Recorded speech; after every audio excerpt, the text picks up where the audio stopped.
Hello, PerfBytes listeners. It's your old friend Satan here. You remember me, right? I'm the original founder and innovator of all things evil. That's evil spelled now with a lowercase e dash capital V-I-L. Evil. It's totally mod. Anyway, sometimes I find that even with all my efforts at trying to improve techniques for demonic possession, natural disasters, and even poor food choices, I still find it hard to compete in the marketplace of darkness against some of you in the IT department. So, as such, it is with great esteem that I'm proud to introduce this week's edition of The News of the Damned.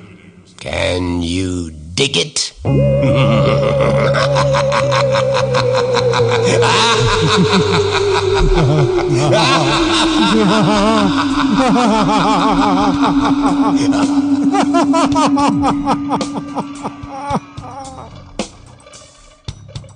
Oh, he's still screaming. James, how long have we been doing the News of the Damned?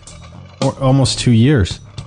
He's still waiting for that so website. many years. Just waiting for that website. Just keeps spinning and spinning and spinning. It's Bubba. Bubba's screaming because he cannot stand the fact that he can't get to his 4,000 fishing lures in a shopping cart. That's exactly, if you've ever run across someone who collects fishing lures, you would understand. No, the brown Jiggly Wiggly is the best. It's amazing. I prefer the watermelon flavored worms myself. They're actually pretty good. Just going to the movies, eat them yourself. Slightly different variation, but yeah, I get your point. That's fine. James, News of the Damned. It's been a while. Catch us up on what's happened in the last couple of months here. Boy, other than the site which shall not be named. Actually, you know what? We do have a little bit of breaking news on the healthcare.gov front. And so before we get into News of the Damned, I'll share that with our community. Yes. In the first month of operation of news of healthcare.gov, I filed a Freedom of Information Act request for information related to the load on day one. Like website logs or anything like that. Exactly. And I specifically asked for information where the IP addresses had been consistently obscured and any parameter data on the request had been removed. So anything after the question mark, because I didn't want anything that was related to PII data. That request has been denied. I received an official letter within the last couple of weeks just saying, hey, we're not going to supply that information to you, that the security office has said we don't have to do it. Totally. Now, I think they're blowing smoke on that. Personally, I think the real reason is the logs have been overwritten. Nobody saved them at this point. So I would encourage all of our listeners, the thousands of listeners worldwide, all of you, please file a Freedom of Information request for the first day of operation of healthcare.gov this year. Will you actually send it to me? We'll post it on the website. People can copy and paste the exact same thing you requested, redacting any PII information, just technical performance data, guys, because it's ridiculous that they don't have this data. Yeah, and you know what? There are a lot of customers that have spot sales and surges in load. A lot of the News of the Dam is built around this concept of this unexpected load or the surge of load coming in a very short time frame, and having this information on how many users come in, I think has vast industry value. And it's very rare that you get a public site that operates in the same way as a private commercial site, where we can take the statistics and apply it to commercial operations or public operations. Right. And there's and also analyzing different kinds of architectural weaknesses in just making some inferences from the data so we can learn how to prepare better, advise people better. Yeah. Whether the site was configured correctly, whether the CDN was configured correctly, all of these types of items. It's a very educational opportunity. And I think it's a missed opportunity. I know some people may say, hey, James, you don't like those guys in office. You just want to do it for political reasons. Now, actually, in this case, there's a very good industry reason for doing this, for educational opportunities, and I think we're missing out on a lot. Yeah, but all politics aside, quite obviously, this is a technical, it's in the public sphere. That's what the FOIA is for. So we can see what our public government is doing with the technology that we're paying for them to do it with. So and hopefully they'll give in, and we'll be able to learn a lot about the behavior of large scale systems with point load. I think it's a great learning opportunity. Of course. And aside from, detailing the fact that they still have performance problems here, how many years, a year later? Yeah. We will continue to cover everything else that's happening in the crashing website world. So that having been said, let's switch continents. Okay. And let's talk about Air India. Airline India? Didn't we already cover these guys crashing? Is this another airline? This is another airline in India. So earlier this year, associated with Spring STPCon, we had an airline in India that had a 1 rupee sale. Oh yeah, some crazy sale, yeah. Yeah, and their site just could not handle the demand. And you would think this would have been a great learning experience for Air India when they have a 100 rupee sale and the demand that they should expect. Well, you would think, except no one learned a lesson from it. They didn't watch their competitor go down and say, oh, well, maybe we should plan for similar type of load or something of that nature. Or something. No. My guess is the marketing people took hold of common sense, and all of a sudden they have this 100 rupee sale that's related to the anniversary of the integration of Air India and one other airline, Indian Airlines and Air India, coming together on August 27th, 2007. Yes. So now they have this anniversary sale. And then, of course, everybody shows up and says, of course, well, I want the 100 rupee ticket. Well, who wouldn't? It's a great price. And boom, site goes down. The better part of a day. Yeah, I love the quote you wrote down that the airline claimed that it received, quote unquote, huge response for the scheme. Yeah. Imagine that, if your marketing campaign is so good that you achieve 100% of its goals, are you prepared to accept the challenges of serving 100% of that load? Oh, yeah. This is a classical left-hand, right-hand situation where the marketing department really needs to coordinate with the IT department well in advance, make sure that they're testing for the maximum amount of tolerance condition, particularly for lessons learned earlier in the year from another Indian airline that went through the same thing. Yes. And make sure that you can handle the load. And this is just a complete disconnect. Nobody connected the dots. And to the CEO or the VP that's sitting in the corner office that thinks, hey, this campaign sounds great. This is going to be awesome. I approve this. When the IT guy came into your office in the next meeting and said, yeah, I need more resources and we need more time in order to test this and make sure it's going to scale. If you're the CEO or the VP that says, no, we're not going to give you what you need, you're basically shooting yourself in the foot. You're saying yes to the marketing guys and no to the IT guys.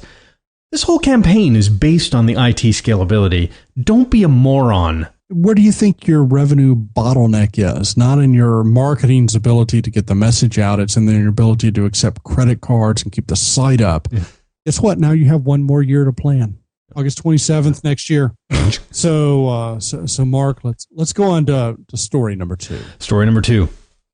Boy, this is just a repeat performance. I think we're going to call this, Mark, charity down, grab the paddles. Let's revive this creature. Wait, sorry. I thought you meant like canoe paddles. No. Grab the actual, electrical stimulation paddles for heart attack. Defibrillator. Yeah. Yeah. The defibrillator paddles. Actually, I think it's defibrillator, which is preventing you from telling small white lies.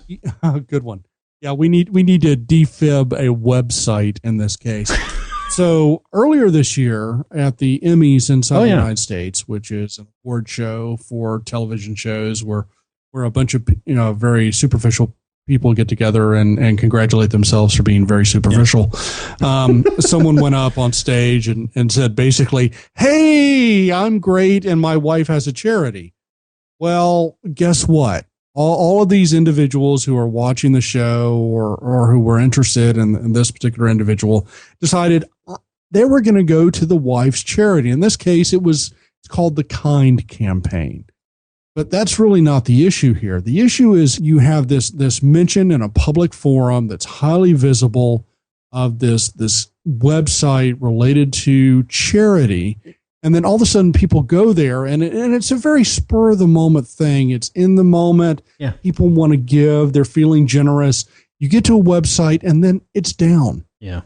This is a tremendous opportunity cost for this charity that a lot of these individuals will not come back. And this is also, once again, a classical left hand, right hand. You need to have the infrastructure in place before the marketing message goes out with the Emmy winner. What do you expect? I mean, they're like actors. Yeah. It's like, hi, I'm an actor. I'm not an IT professional, but on the side, I run a website called The Kind Campaign. And then you can imagine that phone call. Well, Jim, what do you mean the website's down? I just said this thing on stage. What do you mean it's down? I pay you a lot of money to run our website. What do you mean I was supposed to call you 2 weeks ago? What are you talking? I mean, that's the kind of thing that Jim, I'm an actor. I'm not an IT professional. I am an actor. I am not here to manage your website. Yeah. I feel like I'm in an episode of Star Trek. Jim, I'm an actor, not an IT professional. And the website is dead, Jim. Yes. But really, this is the slashed out effect to some extent, and he slashed out at his own wife. How kind is that? Well, it's not kind at all. I'm sure he wanted to bring attention to the Kind campaign and what it supported, which is kind of a very noble thing to do, very altruistic. You're up there, you're receiving an award. Let's bring visibility to some other organization. You're bringing attention, trying to bring revenue to do a greater good, but you do need to have that infrastructure in place. I've looked at the Kind campaign website. They could have offloaded a lot from their first couple of pages onto content distribution network. They could have moved a little bit further back, things that require a singular touch for one-to-one for every single user related to campaigns. And in many cases, as we know, even these smaller websites, the ISP that you're hosting on, let's say it's GoDaddy or somewhere in the cloud, 9 times out of 10, those hosting providers have free CDN capabilities. Oh, sure. And it's not an expense, right? You need to find somebody who knows what they're doing with a computer. You remember the computer guys? Yeah, call them and say, I don't know what a CDN is, but I want one, and make them turn it on. Yes. Yeah. And actually, a very small load test, a spike test, very small. Use a blaze meter, use a SOSTA. Go fire up a small test, and you'll find out this stuff right away. It's just, there's no excuse. It's just, it's still evil. The evildoers. Yeah, and I will say that if you are interested in giving, please go back at this point to the Kind campaign website, take a look at what they support, and if it's in line with what you would like to support, please give generously. We like to make sure that we take opportunities like this to redirect you back to the website for charitable giving, because it is a noble endeavor. Oh yeah, Ricky Gervais had the pet website that went down. We've had the Prancercise website that went down. Prancercise is a charity, right? I mean, she needs help. The woman needs help. Yeah. I feel like Beaker at this point. Sorry, I can't help myself. All right, story number 3. Story number 3. What is this? This is weird. So Mark, you remember when you were young and you were riding your big wheel and you skinned your knee and you had like a boo-boo and stuff like that? I didn't have a big wheel. I think my cousin Steph had one, and I used to ride it. Maybe you're familiar with this other item. It's called the Knee Defender. It's this little piece of plastic that when you get on a plane and you get in your seat, you put it in line with kind of the drop-down tray table so nobody can move their seat back. Oh, so you can't, the person in front of you can't put the seat back. Exactly. So in my case, it prevents me getting the little knee boo-boo when someone takes their chair and slams it into my knee, breaking it in half and causing me to wince in pain for the next. No, and you usually if your knees are set just right, it's the hinge of the tray table that goes right into the patella of your knee, just perfect, cracking it in half, and then you bleed to death. Yeah. I have given up on actually using my laptop on a plane because soon enough someone's going to put their seat back and all of a sudden my my laptop screen is tilted at like 45 degrees towards me along with the laptop. But what really gets me is I'm a big guy. I got big shoulders. I got long legs.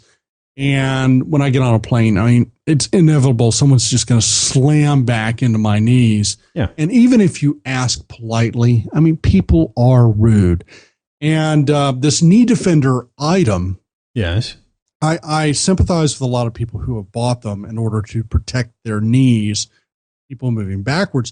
But it's been in the news a couple of times in the last few weeks where the use of these items has actually caused fights on planes. Yeah, if you didn't know better, would think maybe the seat is broken or, oh, I guess the seat just doesn't go back. And then they find out, no, there's a guy behind you preventing you from getting your seat back. And I paid top dollar for my seat. I want to be able to recline, blah, blah, blah. Those are my rights. And remember, there's the whole, there's the flight passenger bill of rights kind of stuff. Do you have a right? You have a right to injure the person behind you by slamming their knees? I don't think so. And as a big guy, I'm very cognizant of this. And I actually don't put my seat back because of this very issue, unless I am in a first class seat where there's a lot of space, and that's very, very rare. Right. Or an emergency exit row seat, once again, where there's a lot of space behind. Yeah. But the mention of this device in the news caused a surge of interest to the Knee Defender website. So the public came crashing into the website, much like the tray table smashing into your knee. Well, I find it very interesting is so you have the use of this item and the benefits are very well defined. Yeah. So even though you had the potential to cause an in-flight incident and angry response and having a drink thrown in your face, all these people were rushing to the website to buy one. Because, damn it, these are my knees and I want to protect them. Exactly. I don't care if I'll get into a fist fight, but you're not putting your seat back, buddy. Yeah, it's like, drink in the face. I'll take that over, having knee surgery any day. Now, there's a potential response there. You could say, I'm using the Knee Defender, and if they would like, would you please allow me to buy a beverage for the person sitting in front of me because I'm inconvenienced. You could always work things out, Sure, and there is, in fact, a little note that I think that comes with the Knee Defender that you can put on the seat in front of you that says, hey, I'm using this. If you need to move your seat back at some point, please let me know, and we kind of work that out. So we'll give them that. But here's a great example of a public news story that generates unexpected demand to a particular website. In this case, the Knee Defender website, for either interest in what the product is and how it works, or to actually purchase it. And I think it's probably all of the above in that case. And Mark, you and I have talked about having a SWAT plan in place to handle these unexpected events. I think the classical example was University of Rhode Island. Somebody reported a gun on campus, and it happened to be a Nerf gun. Yeah, a panic news program. The news didn't get the story totally right or incomplete, and suddenly everyone's on fire, and there's really nothing to shout about. You're going to the website. The website can't handle the load. It's going down. And in this case, where you really failed from a Knee Defender perspective is you needed to have a plan in place for a highly simplified, highly cached website in order to handle the unexpected increase in load. Sure. And this is where your disaster plan needs to come into place. Have that secondary site available when this unexpected surge in load occurs so you can put it in place. It may not be the prettiest.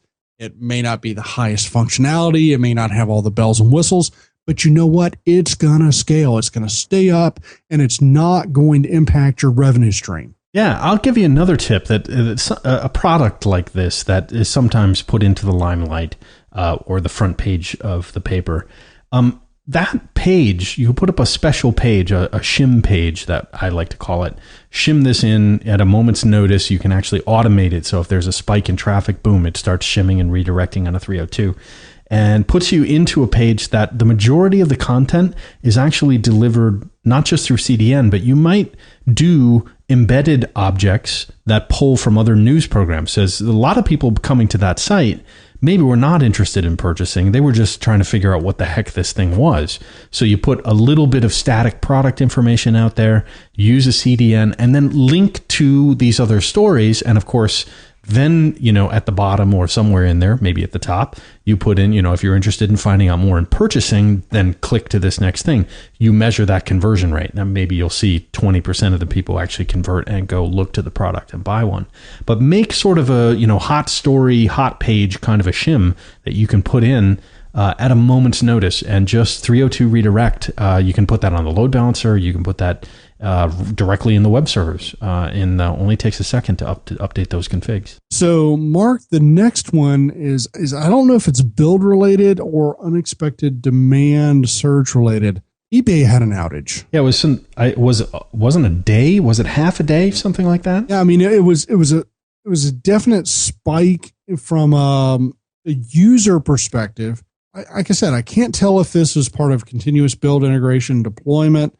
They just had a build that was suffering and they had a new build and that addressed it, or if it was just a surge in demand on the user base, because I can't see within the last couple of weeks what would have caused a surge. Yeah, it wouldn't really be product because there's so many different stores. I mean, the storefront stuff. This sounds like it could be something more core in the infrastructure that got updated. Yeah. Or quite honestly, it could be pure infrastructure platform. Not platform, but actual infrastructure, meaning there's a power outage or some sort of a failover condition or something. This is one where a leading vendor in technology, is state-of-the-art systems, should be sharing what happened. We like to see companies now that are willing to share with other professionals. Here's the problem we found. Here's what happened. Here's the steps we took to fix it, and be more open about it on the blog. And I didn't see anything on the eBay Tech blog here when I brought it up. So next up is purely a news demand caused issue. There's a very large company, BHP Billiton, who is kind of decomposing itself. It came together as a company a number of years ago as a result of a number of mergers, and now they're going through what you might call a demerger. That is, they're splitting off several pieces of their operation. I think it's called a divorce. Yeah, that's a good way to put it, except, maybe it's little bits and pieces of it. Maybe they're sending the children companies out, to grow on their own. Who knows how it works? Visiting rights. Yeah, exactly. But ultimately, they made an announcement of this demerger or this dissolution of certain divisions of the company. So, of course, analysts want to go and take a look at all the financial data. They want to take a look at the announcement directly on the BHP Billiton website. And what do you think happened? The website crashed. The website did crash. And there's some irony here, because a lot of the items produced by BHP Billiton are elemental items: iron ore, copper, petroleum, potash, like hard elements in the economy. It's like we need these in order to do anything. and basically the website had a really shaky foundation under it. I mean, I don't know how else to put it. It's like, could you sound more like a pirate maybe when you said iron ore? Iron ore, matey. Well, so given all of that, it's pretty clear the website had a massive meltdown. Yes, it did. I think they need to iron out some of those issues.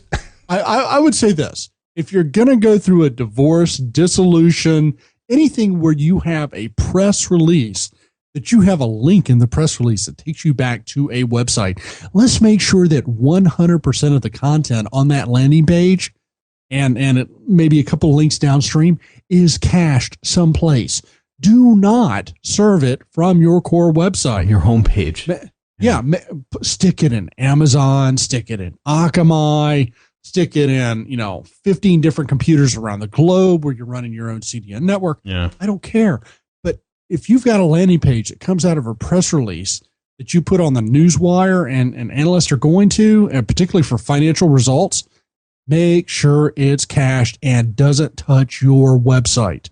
Yeah. A lot of the news crawlers are pretty savvy in an automated fashion, like a robot, where they, if you have a link on your homepage that says news or press, it'll actually find those and crawl. So there could be some automation behind this hammering as well, because there's so many of those, syndicate news sites that crawl things and get that info.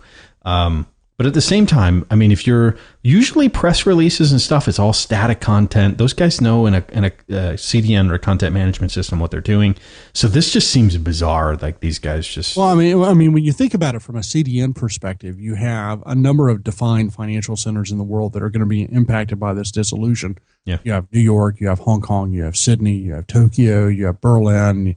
Basically you've got about 20 different cities with large financial centers that may be trading in this stock. Yeah. And that's where the analysts are going to be coming from. So once analyst number one comes through, you should have all that content cached locally, and you should remove that load almost entirely. Yeah, that'd be easy. And this is purely a design issue. And for a company that has nearly $200 billion, then they think they could figure out how to run a freaking website. No, Mark, that's not their core industry. And that's all right. I'd like to show them a spike test. They'll never forget. So Mark, next up, I don't know what to make of this story. The Putin cheese crashes websites. Is this like the blob, like cheese, like a sentient creature? A monster cheese. Well, we might wonder if the premier of Russia is a cheesehead on occasion, given some of recent actions. But what this is directly related to is an embargo on goods going to Russia. Oh, that's right. Yeah, leaving goods in Finland that can no longer be shipped to Russia. Have Russian labeling and things of that nature on it. They're basically the same products that are sold in Finland. But now that there's, economically speaking, there's this huge glut of this additional product on the market. So what happens when you have more of a supply for a given demand? Price goes down. What happens at that point? Oh, it's cheap. Let's go get some. Let's get it in bulk. Let's hammer the website and order Putin cheese. Or as they say in Finland, you're right here, ultamani. Let's go get some cheese so we can drink it with our vodka. Yeah. And 22 minute ultamani. Yeah, what he said. Let's finish for it's time to eat some cheese. So this is exactly what happened. Is you have this glut of cheese on the market, and word kind of gets out, and of course there's a limited number of locations or suppliers where you go get to the oversupply of cheese. And so they have this exceptional demand coming from a new source to say, oh, we have Putin cheese. Basically it's the same as the Finland cheese, except it's now marked in Russian. And it's like almost half off. Yeah. Just because it's labeled differently. And you know what? It's perishable. They got to get it out the door. It's what else are they going to do with it at this point? You have all this increased demand from new locations, and the predictable thing has happened. Basically, the cheese has crashed the websites. Yeah, exactly. Not the crackers, not the wine, not the vodka.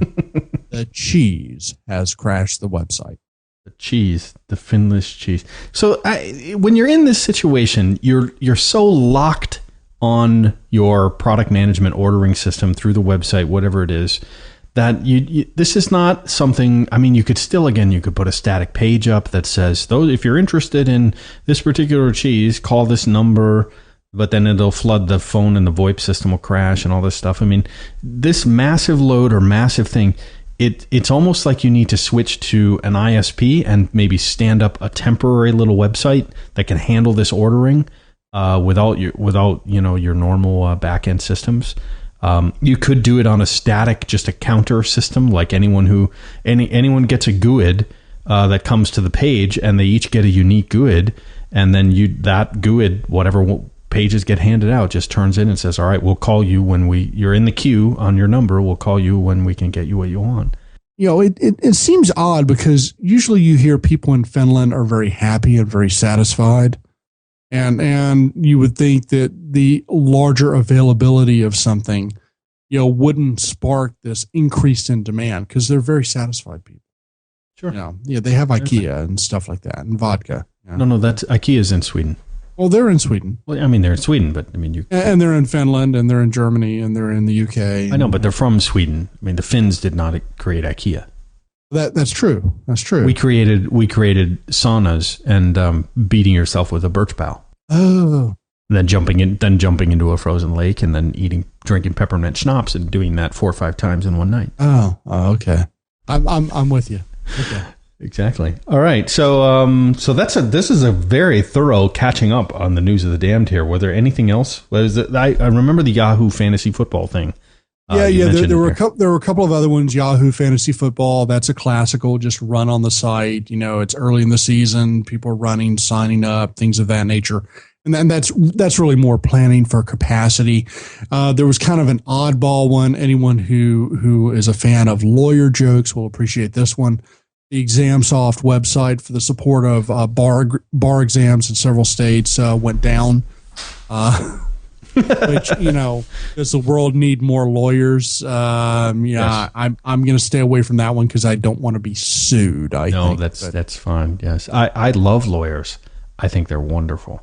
John Vance is the PerfBytes legal counsel. He does that is true. Mr. Vance is a very keen individual. Yes, not that he knows what he's doing, of course, but he's a nice guy, so it works out. Very good, James. Thank you for the news of the damned once again. And Mark, what is missing? What is missing? What? A UK ticket event. There were several.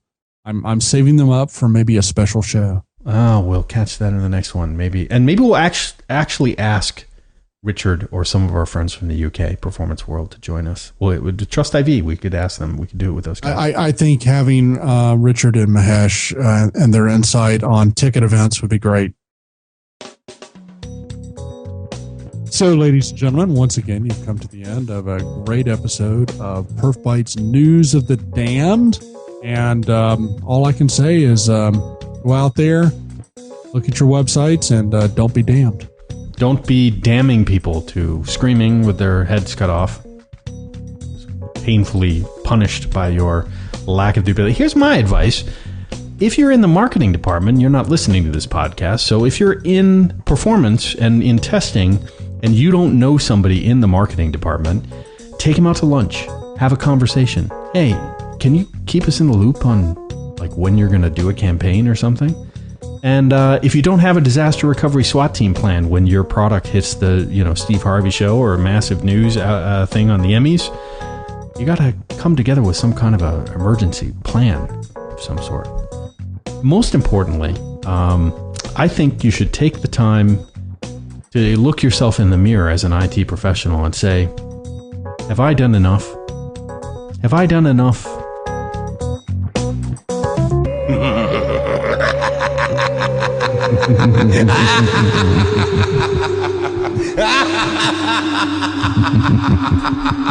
Why are you guys laughing at me? Was that silly? Like a Stuart Smalley moment, looking in the mirror? Because we've never done enough. We've never done enough. We can't certify ourselves out of this problem. We have to actually learn how to do it. There's no ISO for this? No, too bad. Oh.